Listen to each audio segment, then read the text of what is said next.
है ना। प्रमाण नए रदिगमः, रदिगमः गमः विसर्ग तक बोलना है। यानी प्रमाण और नए से अधिगम यानी ज्ञान होता है, ठीक है। और प्रमाण जो है ना वो दो प्रकार का बताया था। वो कितने प्रकार का बताया, कौन कौन सा होता है?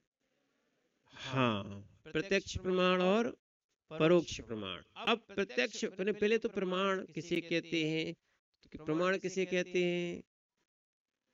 हाँ, सम्यक ज्ञानम प्रमाणम, यानी ज्ञान को प्रमाण कहते हैं, सम्यक ज्ञान को प्रमाण कहते हैं। किसको कहते हैं? वो ज्ञान दो प्रकार का होता है। वो ज्ञान कितने प्रकार का होता है? दो प्रकार का होता है, ठीक है ना। प्रत्यक्ष ज्ञान और परोक्ष ज्ञान, समझ गए ना। अब यहाँ पर प्रत्यक्ष प्रमाण या प्रत्यक्ष ज्ञान किसे कहते हैं? आत्मा अपने ज्ञान के द्वारा बाह्य इंद्रिय के निमित्त के बिना जो स्वयं जानता है वह प्रत्यक्ष प्रमाण।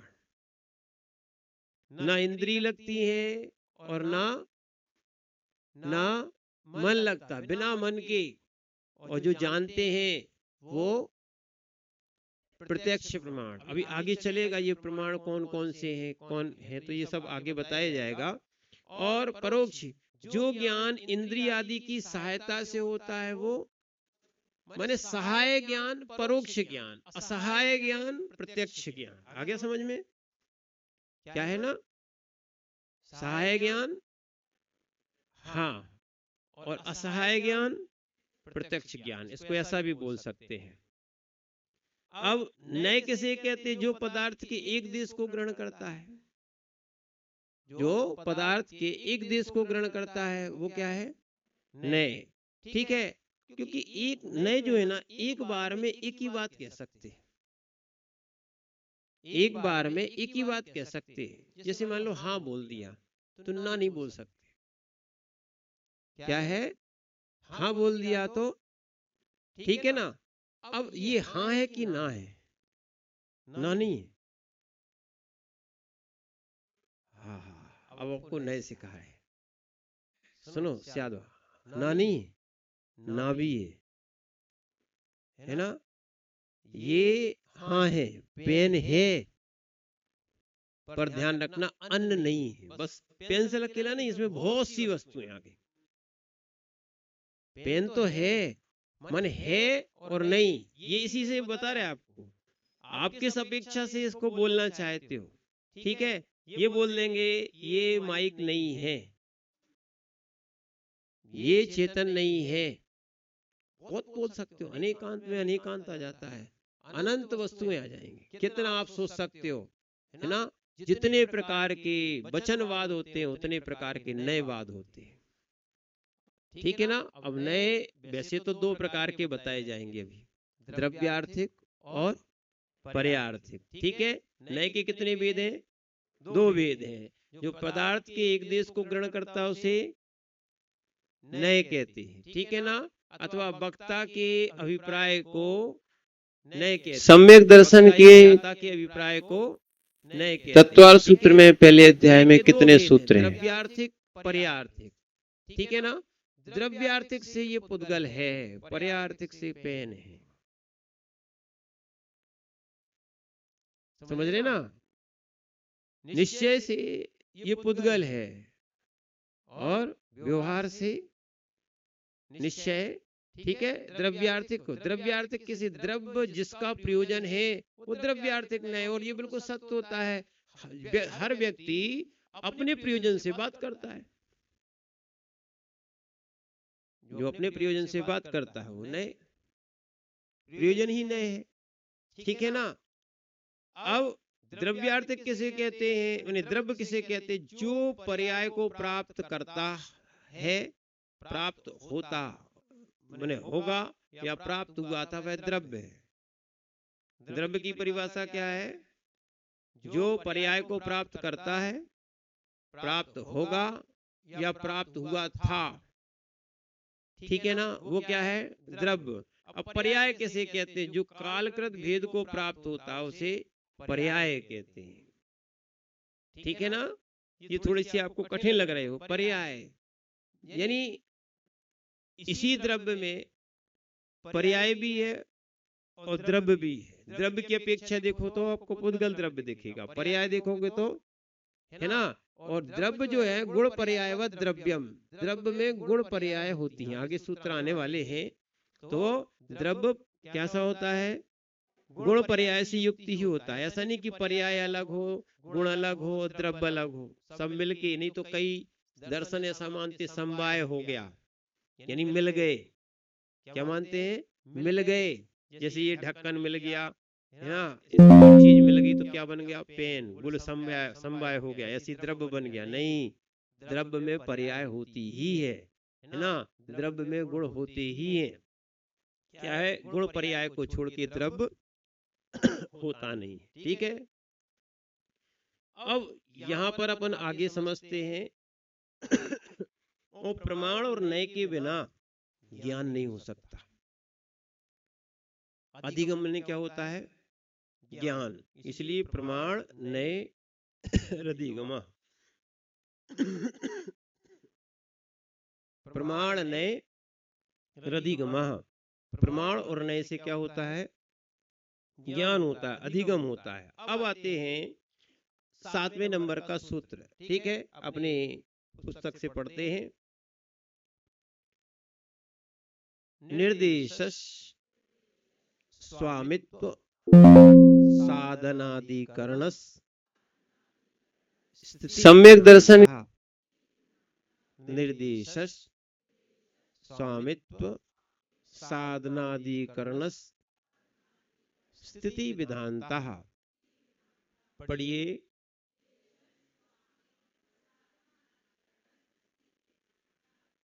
ठीक है, पढ़ते बन जाएगा। और पढ़िए,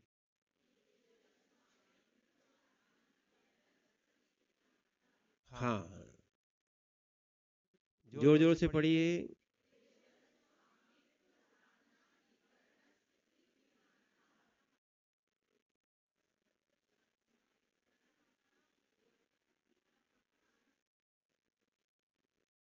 ठीक है ना,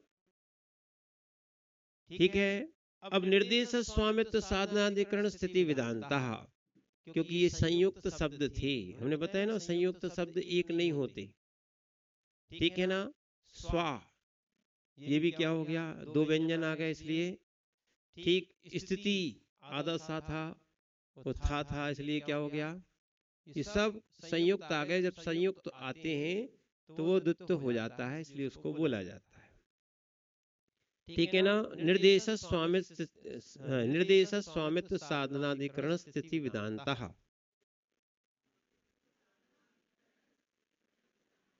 ठीक है, नहीं तो अपन नहीं बोलेंगे कभी कभी तो क्या होगा, कई जगह मात्राओं को ह्रस्व का दीर्घ कर देते कई लोग।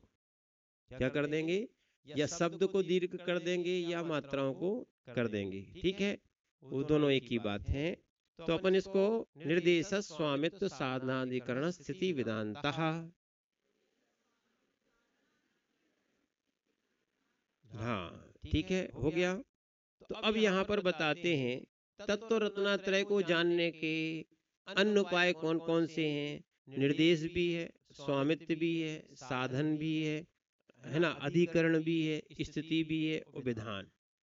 क्या है, वस्तु के स्वरूप का कथन करना निर्देश। क्या हो गया, अरे नाम ही ले दिया पेन, ये निर्देश हो गया। क्या है, स्वामित्व, है ना, व्यवहार से अभी हमारा है। ठीक है ना, क्या हो गया, स्वामी कौन है तो और साधन वस्तु की उत्पत्ति के कारण प्लास्टिक आदि से बना है। अधिकरण वस्तु के आधार को, अभी हाथ अधिकरण है, फिर टेबल आदि भी हो सकती है, जहां रखा है वो अधिकरण, आधार को अधिकरण कहते। स्थिति वस्तु के काल की अवधि को, स्थिति कितने समय तक चलेगा, समझ रहे ना। स्थिति अच्छा चलाओगे तो लंबा चलेगा, और तोड़ दोगे तो ठीक है, वो तो अपने ऊपर है, समझना। और विधान, विधान माने होता है प्रकार, कितने प्रकार का है, वैरायटी, समझ रहे ना। तो ये क्या हो गया, इससे भी अपन समझते हैं वस्तु को। क्या है, माने तत्व रत्नात्रय को जानने के उपाय में ये चीज समझे। जैसे रत्नात्रय है, एक ही प्रकार का थोड़ी है, सम्यक दर्शन भी है, सम्यक ज्ञान भी है, सम्यक चारित्र भी है। भेद करोगे तो ये भेद हो जाएंगे। सम्यक दर्शन भी एक प्रकार का थोड़ी होता है, उपसम भी होता है, छह उपसम भी होता है, छायक भी होता है। समझ रहे ना आप बात को।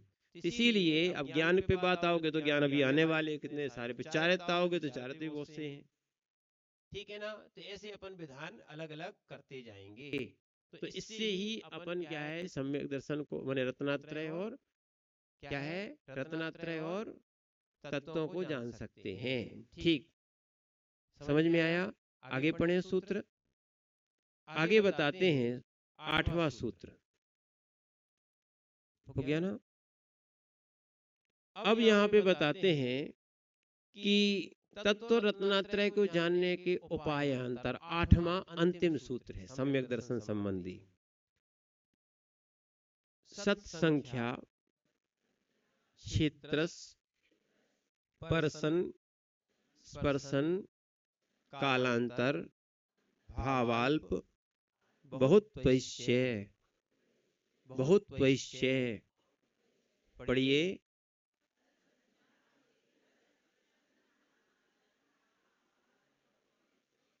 हाँ, बहुत्वैत्वा। हाँ, अब थोड़ा सा हम लोग को भी थोड़ा प्रयास करना। त्वा है ना, त्वा नहीं है, त्वई। अब आई नहीं बोलना है, क्या बोलना है, त्वे, त्वेश्चे, त्वेश्चे, त्वेश्चे, ए है ना, त्वे, त्वे है ना, त्वेश्चे। नहीं तो कई बार क्या हो रहा है, हम इसलिए एक लाइन में लाना चाहते, एक जगह आई बोलते, एक जगह ए बोलते, होता है कि नहीं।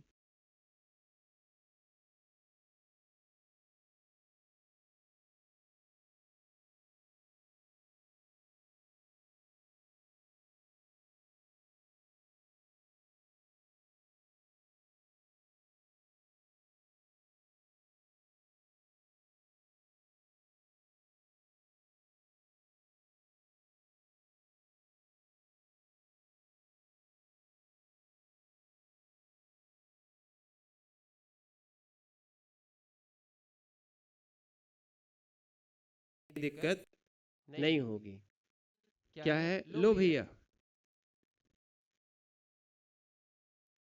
क्या है, फिर से पढ़िए।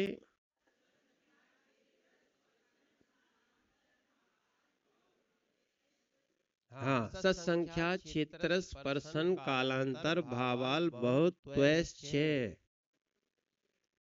आ गया, पढ़ लोगे, फिर से पढ़ो। द्वेष द्वेष द्वेष द्वेष द्वेष। एक और ध्यान रखना, सुनो, ये मुंह नहीं बनाना, मुंह बनाओगे तो अच्छा नहीं लगेगा। हाँ, वो हैबिट में आ गया होगा, इसलिए थोड़ा सा क्योंकि बोलोगे तो सहजता से बोलना चाहिए। जब और मैंने अपने कंठ से आवाज निकाल के आराम से बोलोगे तो अच्छा।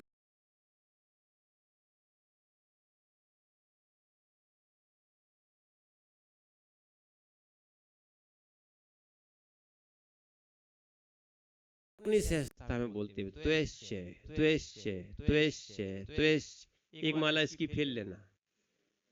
अरे बार बार बोलोगे ना, और ध्यान से फेरना, नहीं तो अपन क्या करते हैं, कई लोग माला ले ली और त्वेश्य त्वेश्य, हाँ इधर ऐसा कर लो ऐसा कर लो, त्वेश्य त्वेश्य त्वेश्य त्वेश्य, फिर वो उपयोग नहीं लगता। अच्छे से त्वेश्य, ठीक है, याद हो जाएगा। अब यहाँ पर बता रहे हैं सत्संख्या, ठीक है ना। सत किसे कहते हैं, वस्तु के अस्तित्व को सत बोलते हैं।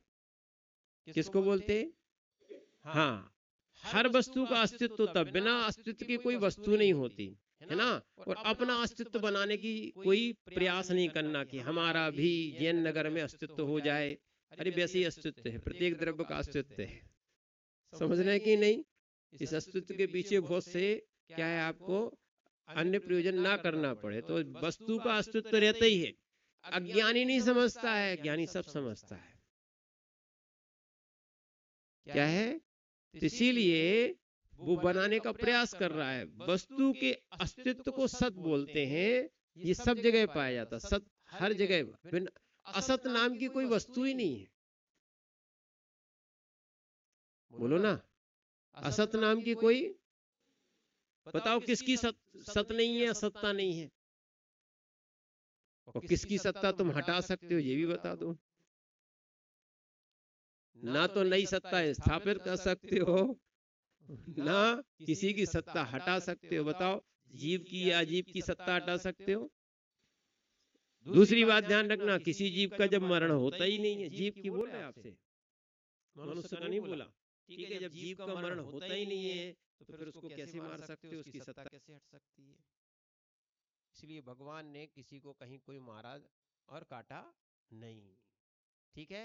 फिर भी तीन लोक के अधिपति बन गए, ठीक है ना? सत, संख्या, वस्तु के परिमाण को या गिनती को संख्या बोलते हैं, ठीक है ना? सत भी है, संख्या है। फिर उसके बाद क्षेत्र, वस्तु के वर्तमान काल के निवास को क्षेत्र बोलते हैं, ठीक है ना? आप जितने स्थान पर बैठे हो वो क्षेत्र, यहाँ पर आपके पुस्तक आदि रखे क्षेत्र, ठीक? ये इतने स्थान को घेरे, वो भी इसका क्षेत्र। फिर उसके बाद स्पर्शन, वस्तु के तीनों काल संबंधी निवास को स्पर्शन कहते हैं। अब वो स्पर्शन नहीं लगाना है, कौन सा? इंद्रिय वाला। अब आ गया बात समझ? माने हम आपसे बोल रहे हैं, आप धीरे धीरे समझ में आएगा कि शब्दों में भी अनेकांत होता है। नहीं तो शब्द में एकांत लगा लिया, बोले स्पर्शन, माने कि स्पर्शन इंद्रिय हो गई।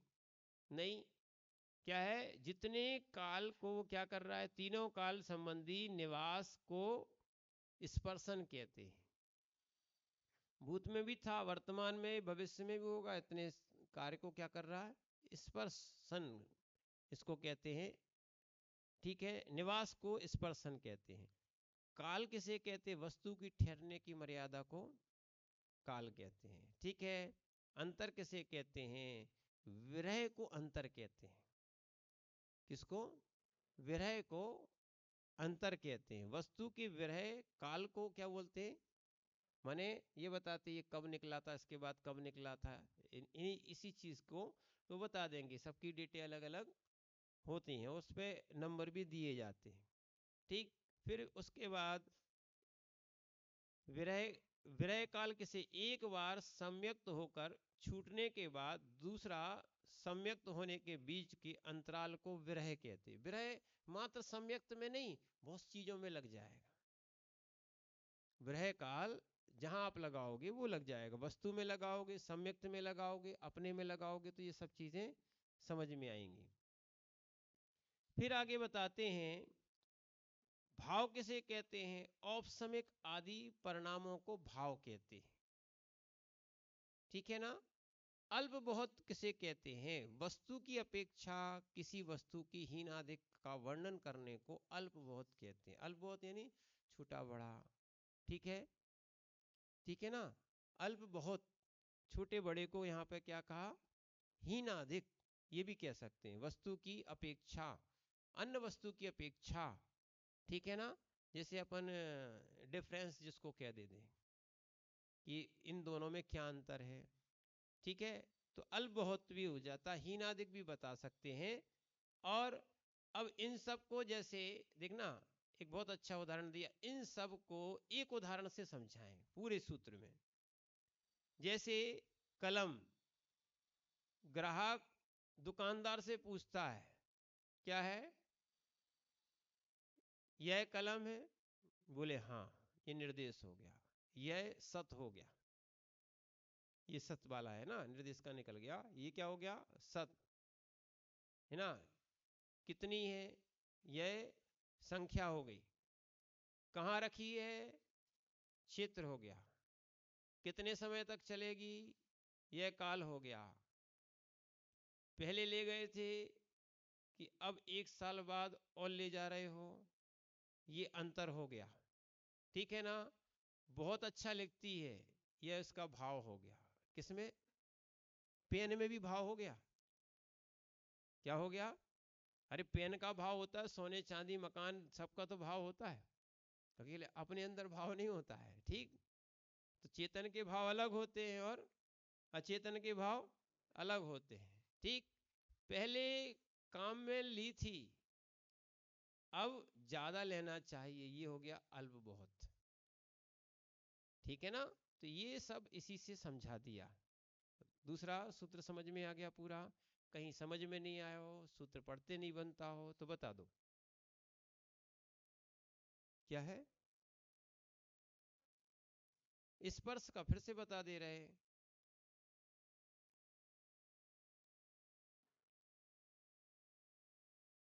अच्छा, इसमें छूट गया क्या? अच्छा, इसमें नहीं लिखा, हम लोग देख लेंगे। ये माने ये जितने भूत भविष्य और वर्तमान काल में, इसमें उत्तर ऐसे ही आया है। क्या है? स्पर्श का वस्तु के तीनों काल संबंधी निवास को स्पर्शन कहते हैं। ठीक है ना, तीनों काल में है कि नहीं? अरे हर आप भी और हम भी हैं और ये जब भी है, तीनों काल में। पहले थे, बोलो ना, अब हो, आगे रहोगे। ध्यान रखना, ऐसा नहीं है कि एक पर्याय में अभी बहुत समय चलेगा।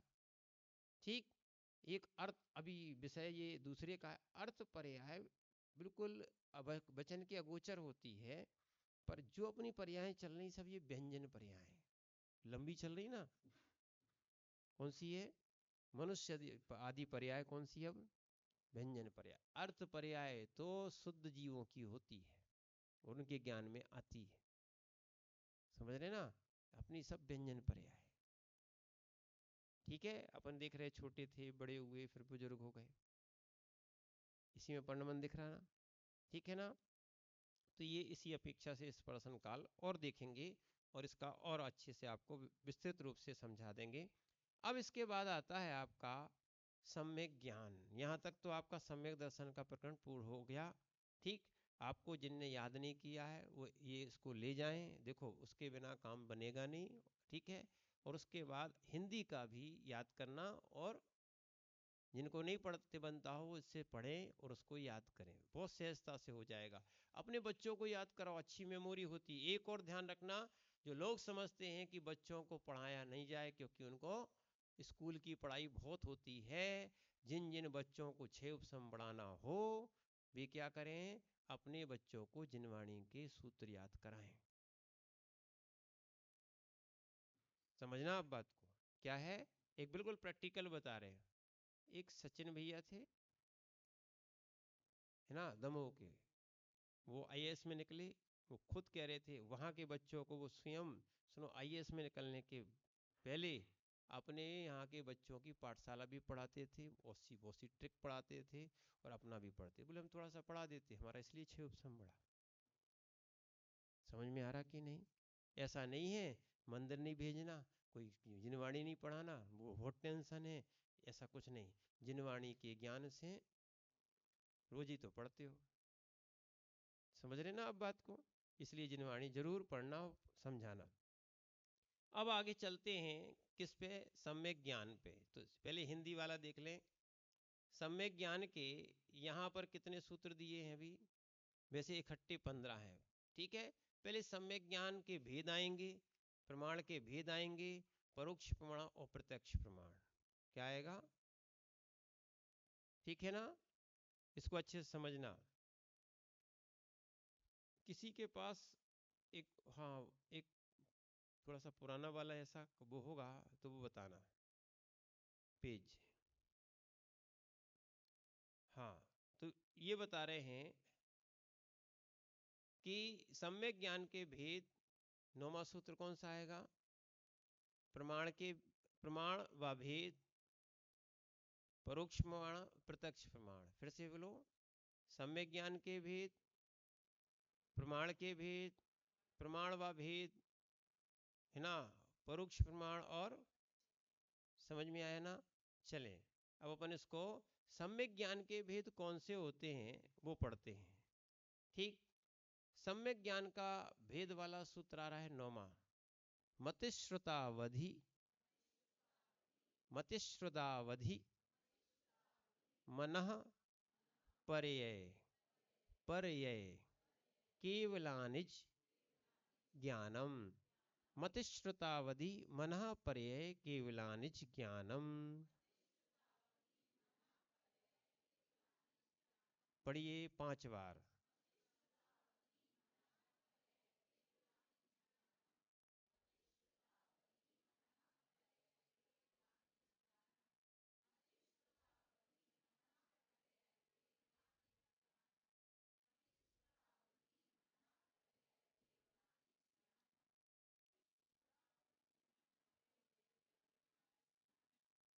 ठीक है, ये ज्ञान के भेद बताए। ज्ञान बताए 5। क्या बताए? ज्ञान 5 बताए। बोले ज्ञान तो हमने 8 सुनी थी। ठीक है ना। अभी प्रकरण जिसका चल रहा है, किसका चल रहा है?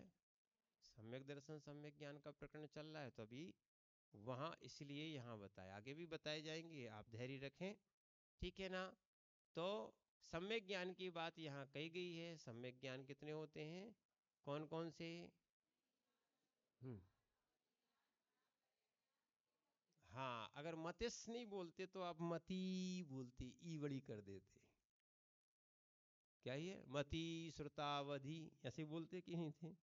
मतिस श्रुतावधि मनः पर्यय केवलानिज ज्ञानम। हाँ, तो ये आपका उच्चारण के हिसाब से रखा था। तो मति ज्ञान, श्रुत ज्ञान, अवधि ज्ञान, मनः पर्यय ज्ञान और केवलानी, केवल ज्ञान, ये क्या है? 5 ज्ञान होते हैं। अच्छा, ज्ञान ज्ञान कितने होते होंगे? 5।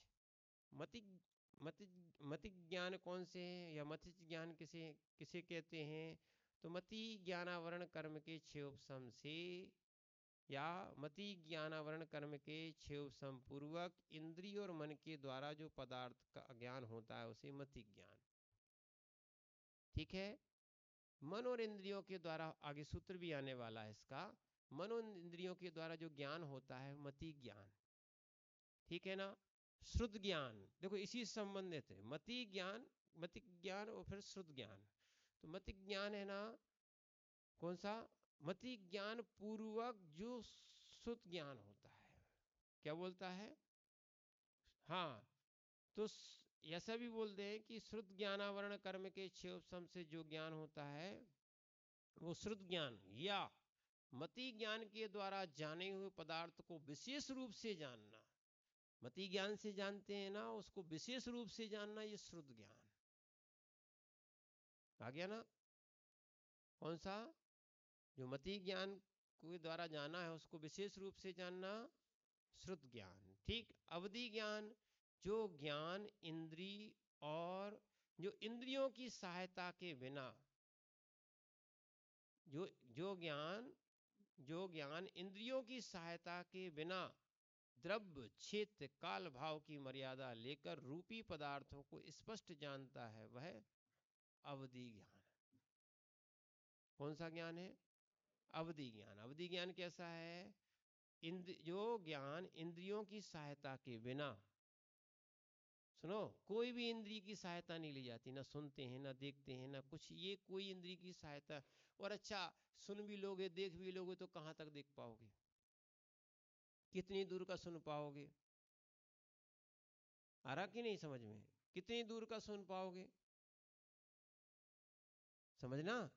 तो इसीलिए क्या है, जब व्यक्ति, अब बहुत दूर की बात कैसे जानेगा? अगली पर्याय के बाद देख सकते हो अगली पर्याय को? ऐसी कोई आंखें हैं? कौन देखेगा? अवधि ज्ञान। कौन देखेगा? केवल ज्ञान भी देखेगा, पर अभी नहीं देखेगा, क्योंकि विषय किसका चल रहा? हाँ, जो विषय चलता उसी विषय की बात करना चाहिए। तो जो ज्ञान इंद्रियों की सहायता के बिना द्रव्य क्षेत्र काल भाव की मर्यादा लेकर रूपी पदार्थों को जानता है, क्या है? उसे कहते अवधि ज्ञान। किसके क्या बोलते हो? अवधि का अर्थ होता है सीमा वाला ज्ञान, एक उसकी सीमा है। अवधि ज्ञान की क्या है? सीमा है, इसलिए वो अवधि ज्ञान कैसा है?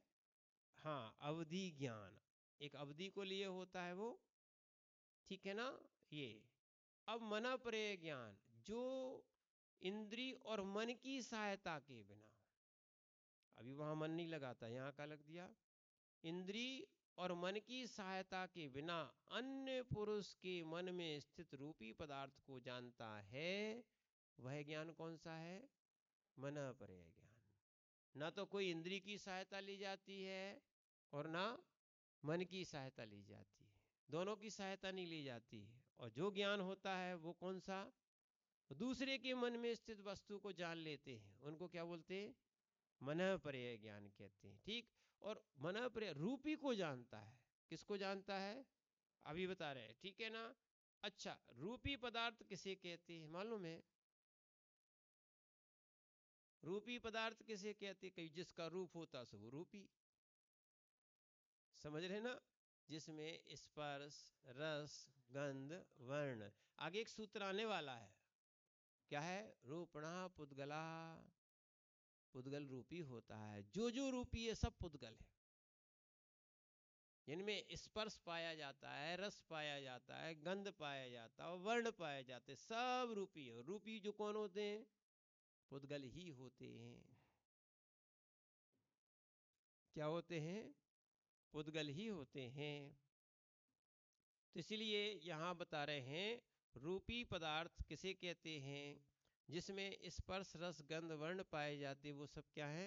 रूपी हैं। उसे पुद्गल भी कहते हैं। चाहे रूपी बोलो चाहे वो सब क्या है? दोनों एक है। आ गया समझ में? अब केवल ज्ञान किसे कहते हैं? जो है ना, या जिस ज्ञान के द्वारा सभी द्रव्य तथा उनकी त्रकालिक सभी पर्याय एक साथ जान लेते हैं, वो कौन है?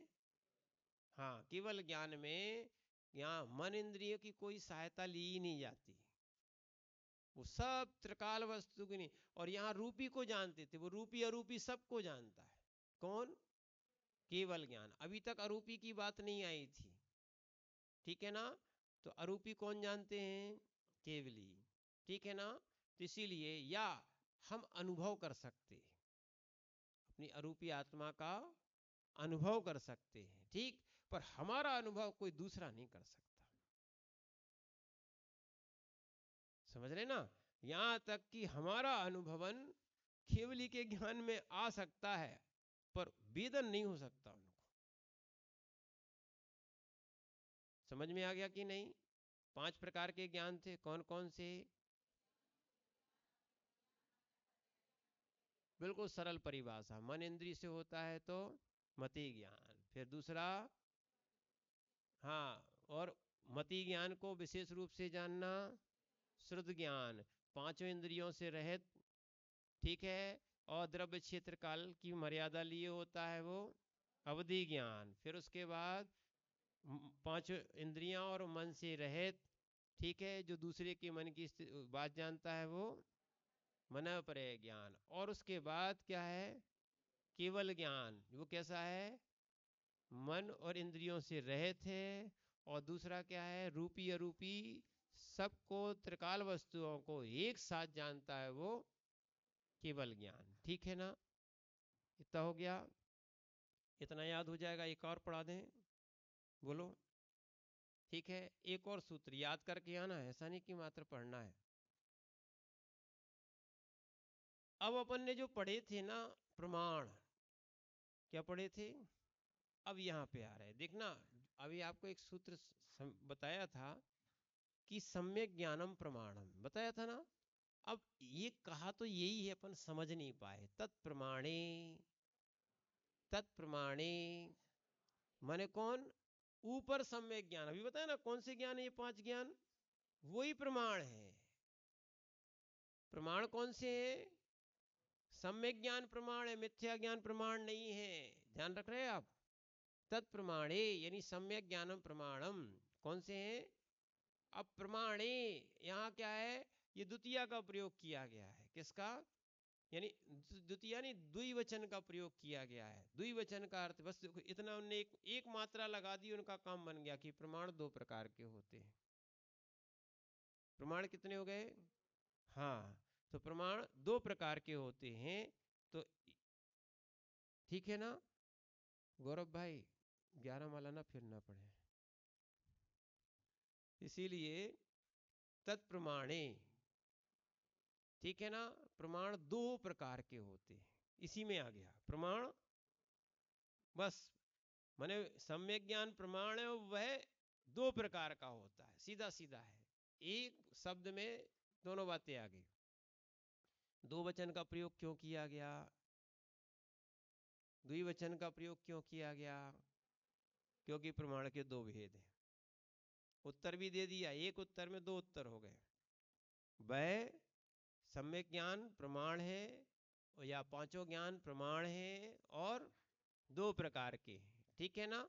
ये यहां पर इस बात को आचार्य महाराज ने यहां पर बता दिया। दो प्रमाण कौन कौन से हैं? प्रत्यक्ष और परोक्ष। प्रत्यक्ष प्रमाण और प्रत्यक्ष प्रमाण और समझ में आ गया? प्रत्यक्ष प्रमाण और दो प्रकार के प्रमाण कौन कौन से? ठीक है ना। छोटा सा सूत्र है वैसे तो, है ना, याद हो जाए तो पढ़ा दे रहे हैं। आद्य परोक्षम, आद्य परोक्षम, ये धा नहीं है। हाँ, दे, दे, धा नहीं है। दिया, दिया, दिया, दिया।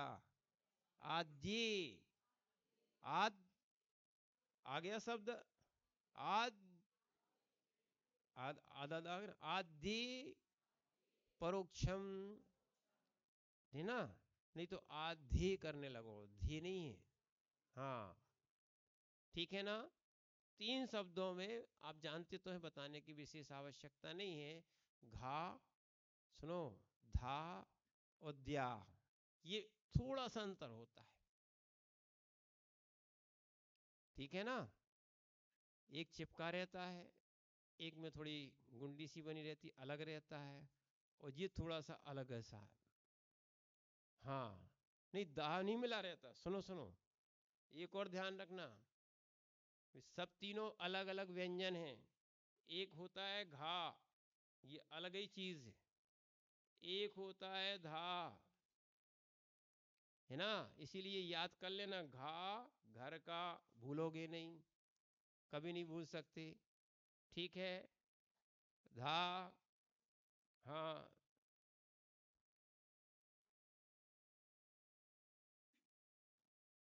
धा हो गया। इन तीनों से भिन्न कौन सा होता है? द्या। क्या होता है? द्य। द्या आप करोगे तो आ की मात्रा और लगाना पड़ेगी। द्य, द्या यानी क्या होता है देखना, ये आधा दा, है ना, और पूरा ये है द्या। आ गया। और देखना कैसे बना, ये तो था तो ऐसे ही, ये है इता बना था दा, ठीक है। अब इसी में बना दिया या, क्या मिला दिया? इसको ऐसा दिया बना देते। समझ में आ गया?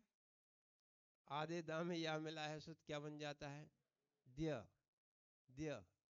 हाँ, तो आद्य परोक्षम। बहुत सारे आधे क्या बोलते थे? हाँ, बहुत से सुनना, जो पाठ करते हैं वो आधे धे नहीं है, दे। हाँ, आद्य परोक्षम, आद्य परोक्षम, ठीक है। यानी आदि के क्या थे? आदि के। अब ये संधि हो गई है, आप पहले लिखा है, क्या लिखा?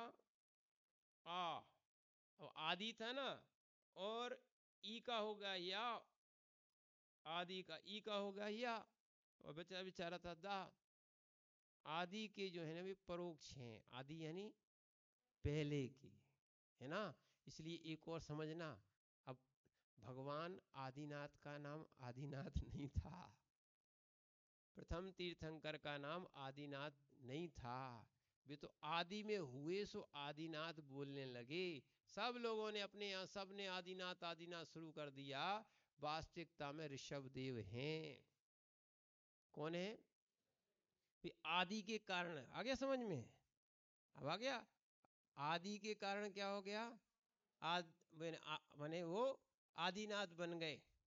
पर आदिनाथ नहीं मिलेगा, अपन दूसरा नाम बोल देते हैं, पर वास्तविकता में ऋषभ देव। और इसलिए वो जरूर बोलना कि सारे वेदों में, भागवतों में क्या है? भगवान ऋषभ देव का वर्णन आया है। और फिर कोई कहे कि जैन दर्शन कब का है, बोल दें जब से तुम्हारे वेद और तुम्हारे जो पुराण नहीं कहे। नहीं, इनके वेदों में भी आया है और भागवत में भी आया है। किसमें भी आया? अब सोच लो, क्योंकि वेद अपौर से मानते हैं, उससे पहले के हैं। जब ऋषभ देव का वर्णन उसमें है तो ये उससे पहले के कहलाए कि नहीं?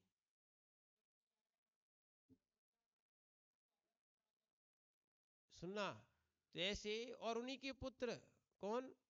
भरत। और नाभि राय के पुत्र, ये सब चीजें मिलती हैं। इसीलिए वो स्वमत से खंडन हो जाएंगे। नहीं तो कई लोगों का सोचना ये होता है भगवान महावीर स्वामी से जैन दर्शन बना है। बहुत लोगों को पढ़ा दिया जाता है, स्कूल में यही पढ़ाया जाता है, और बच्चे भी यही मान लेते हैं कि अपन लोग तो, हाँ कई लोग भी, बहुत सारे लोग बोलते हैं हम तो जैन धर्म पालने लगे हैं। या बहुत से बोल देते हैं अग्रवाल लोग जैन धर्म पालने लगे हैं। पालने नहीं लगे, अग्रवाल जैन ही थे। क्या थे? बहुत से, चाहे वो पोरवाल हो, चाहे अग्रवाल हो, चाहे बहुत सारे हैं ना, ये बहुत से लोग जो है ना बाद में इन कारणों से क्या हो गए? कन्वर्ट हो गए, है ना। जान बचाने के लिए उन्होंने अपनी क्या है, जैन लिखना बंद करके क्या कर दिया, अलग अलग गोत्रों से या और चीजों से उन्होंने ऐसा काम किया। ठीक है ना। तो इस कारण से ऐसा हुआ, नहीं तो अनादि धर्म है। कैसा धर्म है? तो इसीलिए आदि है ना, आदि। आदि के दो ज्ञान कैसे हैं? परोक्ष ज्ञान है। ठीक है ना। आद्य परोक्षम। आद्य, आदि के दो ज्ञान कौन से? हाँ, मति ज्ञान और श्रुत ज्ञान। मति ज्ञान और, तो मति, हाँ मति ज्ञान, और ये दो ज्ञान कैसे हैं? परोक्ष ज्ञान है। ठीक है ना। जो परोक्ष ज्ञान किसे कहते पहले बता दिया। हाँ, पर की सहायता से हो सो परोक्ष। ठीक है ना। यानी मन और इंद्रियों की सहायता से हो तो परोक्ष। समझ गए ना। और श्रुत ज्ञान तो वो क्या है, मति ज्ञान पूर्वक होता है, इसलिए वो भी परोक्ष में आ जाता है। ठीक है ना। इतना समझना, इतना याद करना। ओम नमः शिवाय।